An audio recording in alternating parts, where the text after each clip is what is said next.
العالمين والصلاة والسلام على أشرف المرسلين وعلى آله وصحبه أجمعين ومن تبعهم بإحسان إلى يوم الدين. أما بعد، فاتقوا الله يا عباد الله لعلكم تفلحون. قال الله تبارك وتعالى في كتابه الكريم: يا أيها الذين آمنوا اتقوا الله حق تقاته ولا تموتن إلا وأنتم مسلمون. Hadirin jemaah Masjid Baitur Rahman yang saya muliakan, bersyukur kita kepada Allah Subhanahu wa taala hari yang mulia ini, 24 Ramadan, di waktu yang sangat mustajabnya doa, yaitu ketika kita sedang berpuasa. Terlebih kita berada di rumah Allah setelah ibadah. Ya, mudah-mudahan lanjutan daripada setelah sholat kita berupa kajian min babin nasihah, dari bagian daripada saling menasihati dan tawasau bil haqq wa tawasau ini jadi amal yang memberikan timbangan kita di antara amal-amal yang kita lakukan di bulan Ramadan ini. Amin ya rabbal alamin. Hadirin berbahagia, melanjutkan pembahasan hadis di bab al-muraqabah. Kita telah menyampaikan lanjutan hadis pada pertemuan yang lalu bahwasanya sebuah keyakinan yang mesti ada pada kita, sesuatu yang telah menimpa kita berupa musibah itu tidak akan pernah luput dari kita. Dan sesuatu yang telah luput dari kita yang telah Allah tetapkan tidak akan pernah mengenai kita. Barang siapa yang memahami seperti ini dan mengetahuinya dengan penuh keyakinan, tentu hatinya akan selalu nyaman dan tentram. Bahkan ketika dia pun mendapat musibah, dia akan lebih sabar dan bahkan sampai ridha kepada Allah Subhanahu wa taala. Sehingga dia pun menjadi hamba yang bersyukur kepada Allah terhadap apapun yang dia rasakan, termasuk musibah itu.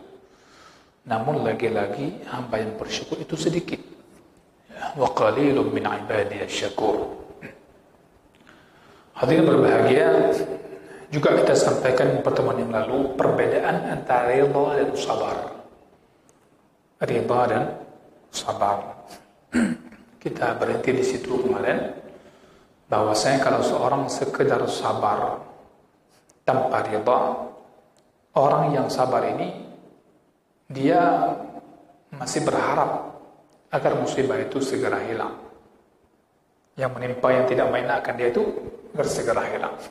Itu orang yang sabar tanpa ridha. Akan tapi karena dia masih sabar, dia enggak mengucapkan kata-kata yang tidak bagus, kata-kata yang dibenci oleh syariat, kata-kata yang dimurkai oleh Allah Subhanahu wa taala. Tidak juga dengan sikap perbuatannya yang menunjukkan dia orang-orang yang tidak sabar.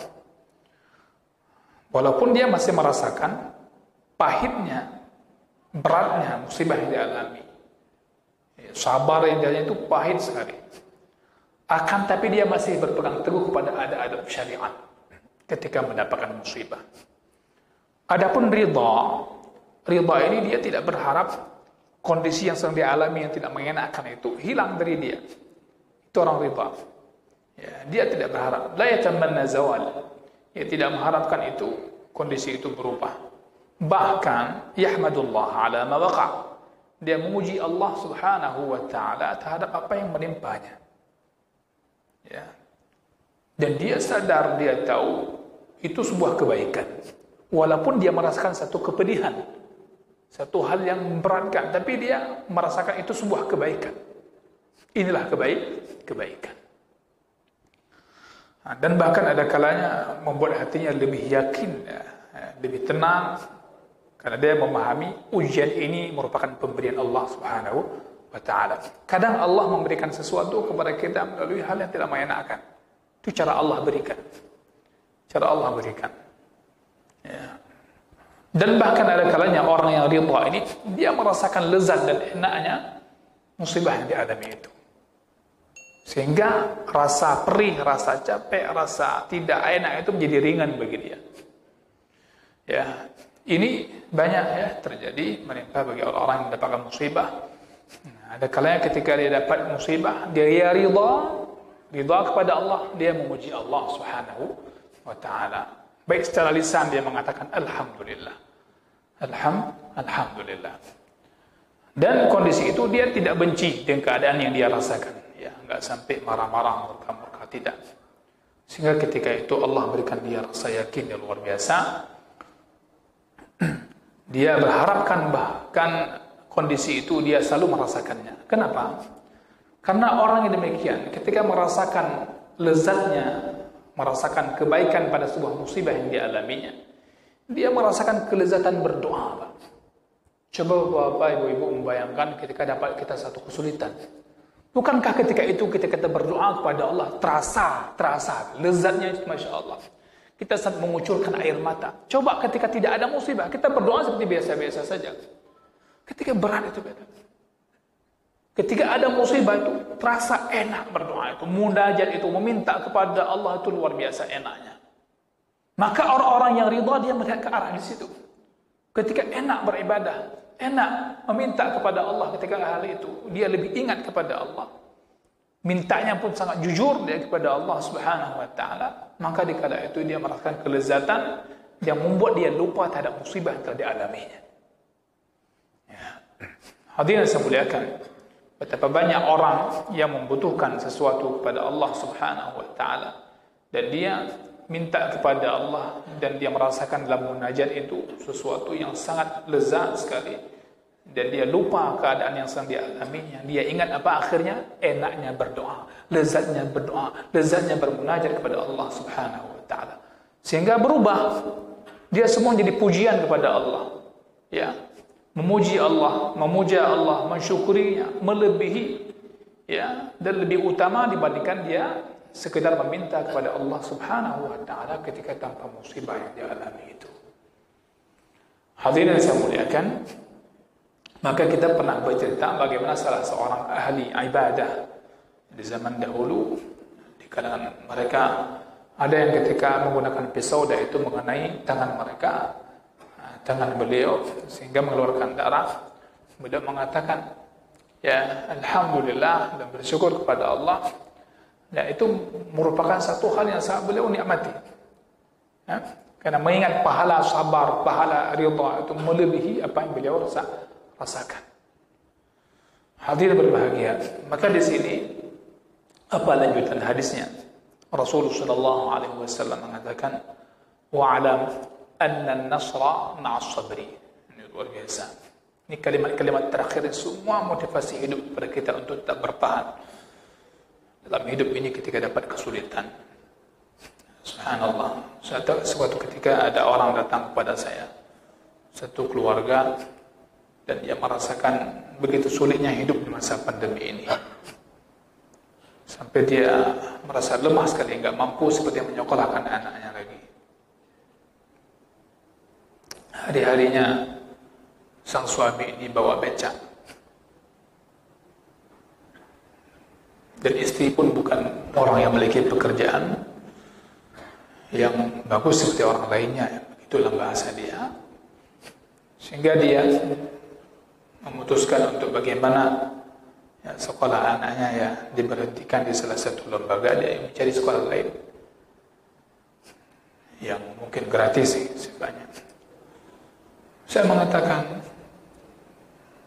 mohon Bapak Ibu jangan cepat sekali memvonis keadaan yang sedang kita alami. Dan cepat sekali kita sedang berbicara rezeki kita, jangan sampai memvonis rezeki anak. Sedangkan Allah Subhanahu wa taala sudah menjamin, nahnu narzuqukum wa iyyahum wa nahnu narzuquhum wa iyyakum. Masing-masing punya penafsiran tersendiri. Anak itu sudah Allah jamin rezekinya, kita sudah jamin rezekinya. Kenapa kita memvonis masalah pendidikan anak kita, yaitu merupakan masa depan dan harapan kita, dengan kita lihat kondisi kita? Saya bilang, kenapa kita enggak mencari solusi dulu kepada Allah Subhanahu wa taala? Saya berceritalah beberapa keadaan orang lain yang pernah juga saya bertemu dan orang curhat sama saya. Akhirnya beliau mengambil kesimpulan, begitu Ustaz ya, rupanya yang saya alami tidak seberat yang tadi diceritakan. Orang kadang ketika melihat dirinya ini seakan-akan sudah terpuruk sekali. Saya bilang, masa pandemi ini, inilah masa diuji keimanan kita. Masa-masa sulit. Bukankah para sahabat ridwanullahi alaihim telah diuji oleh Allah melebihi masa pandemi yang kita rasakan hari ini? Mereka sampai makan apa? Makan daun. Kalau kita makan daun juga, daun bayang. Tapi ini para sahabat dulu makannya saking beratnya hidup mereka, subhanallah. Mereka dikejar-kejar dalam pertahankan tauhid mereka, pertahankan akidah mereka. Luar biasa. Ya, saya bilang, tidak ada kesulitan yang berkepanjangan. Maka di hadis ini dikatakan, wa'alam anna an-nasra ma'as sabri. Ketahuilah bahwasanya pertolongan Allah Subhanahu wa taala itu ada beriringan bersama kesabaran. Karena orang yang sabar, kenapa dikatakan pertolongan Allah itu ada bersama kesabaran? Anna an-nasra ma'as sabri. Karena orang yang sabar, dia bisa mengontrol dirinya. Dia menguasai dirinya. Dan dia mempererat tali kendali untuk menguatkan kesabarannya. Sehingga dia pun menjadi orang yang bisa menaklukkan keadaan yang tidak mengenakan. Fantasara alaiha. Dia menjadi orang yang menang. Maka dikatakan orang sabar itu orang yang bisa mengendalikan dirinya. Dan Allah Subhanahu wa taala memberikan janji yang pasti kepada mereka, yaitu pertolongan Allah. Pertolongan Allah. Sebagaimana hadis yang telah kita bahas dahulu tentang orang yang kuat menurut Rasulullah sallallahu alaihi wasallam adalah orang yang mampu menguasai diri ketika mereka sedang marah. Ya, innamasy-syadidul ladzi yamliku nafsahu 'indal ghadab. Sesungguhnya orang yang kuat itu adalah orang yang mampu mengendalikan diri ketika mereka sedang marah. Maka hadirin yang saya muliakan, fasabru, orang sabar itu atau kesabaran itu adalah membanting hawa nafsu. Ibaratnya kita mengalahkan hawa nafsu, bergulat dengan hawa nafsu. Wasyaitan, dan syaitan, serta nafsul ammarah bisu. Ya, nafsu jelek kita, yang selalu memerintahkan kepada keburukan, itu sabar. Melawan itu, selalu menaklukkan itu, selalu ingin menguasai, ingin mengalahkan itu sabar. Itu dikatakan orang sabar. Maka Allah Subhanahu wa taala memberikan pertolongan kepada mereka itu. Orang demikian berarti orang yang menjalankan perintah Allah. Orang demikian berarti orang yang jadi membela agama Allah Subhanahu wa taala. Maka balasannya adalah pertolongan Allah Subhanahu wa taala. Ini kata Allah dalam surah Muhammad misalnya, ayat 7. In tansurullaha yansurkum. Jika kamu membela agama Allah, kamu membela agama Allah, membantu agama Allah, maka Allah pasti membantu, membela.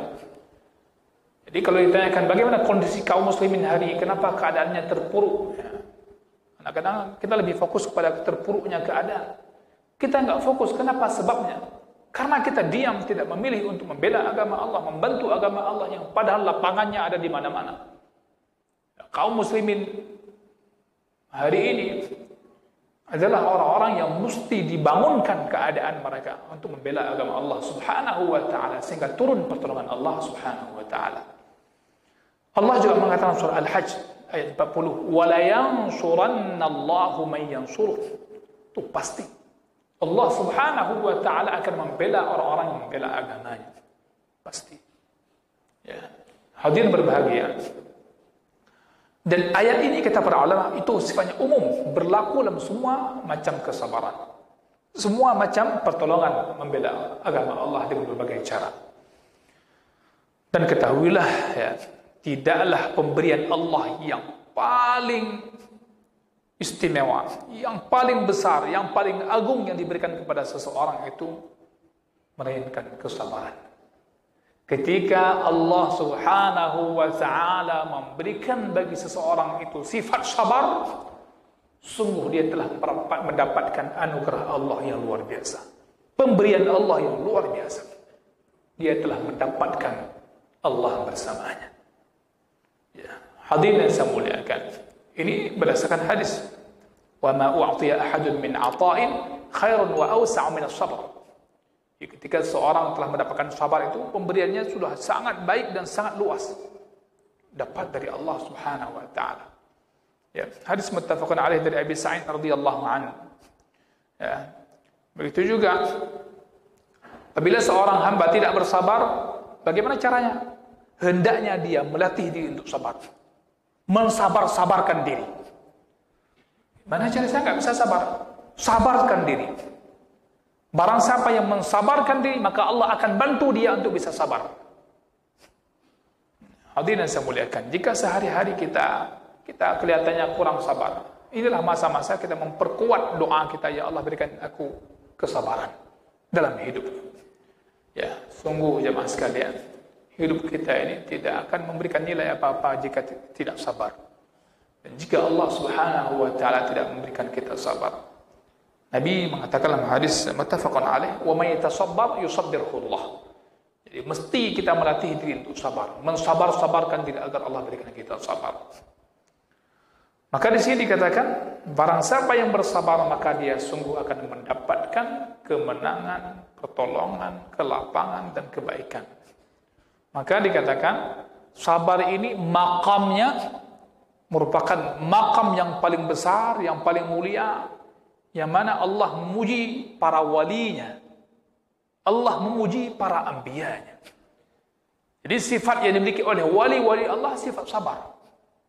Sifat yang dimiliki oleh wali-wali Allah adalah sifat sabar. Begitu juga para anbiya alaihi wassalatu wassalam.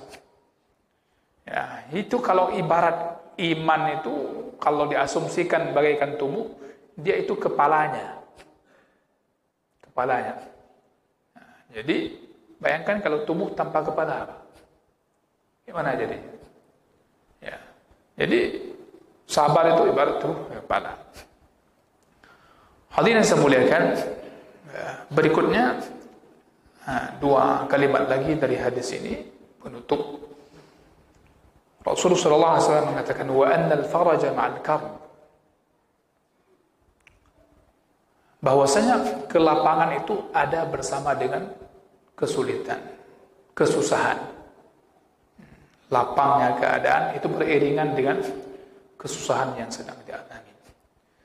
Maka dikatakan fankishafu syiddah, lenyapnya satu kesulitan itu ketika makin beratnya keadaan, kesulitan, maka itu makin dekat dengan sebuah kelapangan. Maka dikatakan makin gelapnya malam itu makin dekatnya dengan subuh. Makin zalimnya satu penguasa itu makin akan dekatnya masa kejatuhannya. Itu diambil dari hadis itu.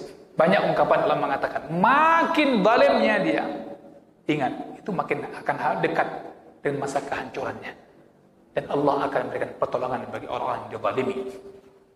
Ya. Maka dikatakan makin gelapnya malam maka makin dekat dengan terbitnya fajar. Ya. Makin beratnya keadaan kesusahan maka makin kuatnya seorang mukmin berlindung kepada Allah Subhanahu wa taala, maka dikala itu pertolongan pun makin dekat.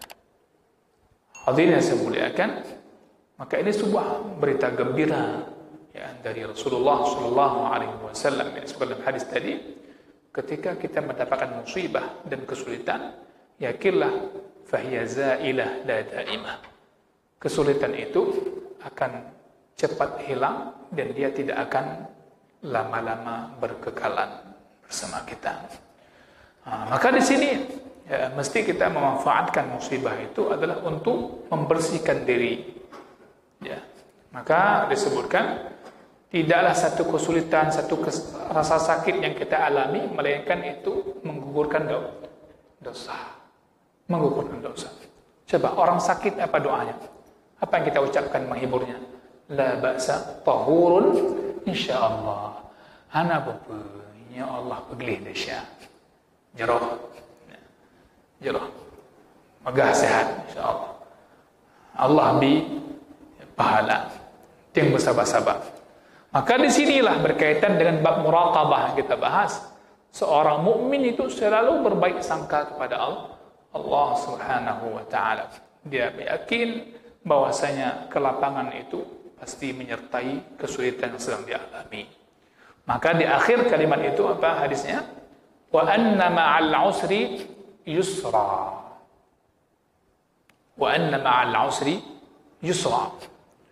Sesungguhnya ketahuilah bahwasanya bersama kesulitan itu ada kemudahan.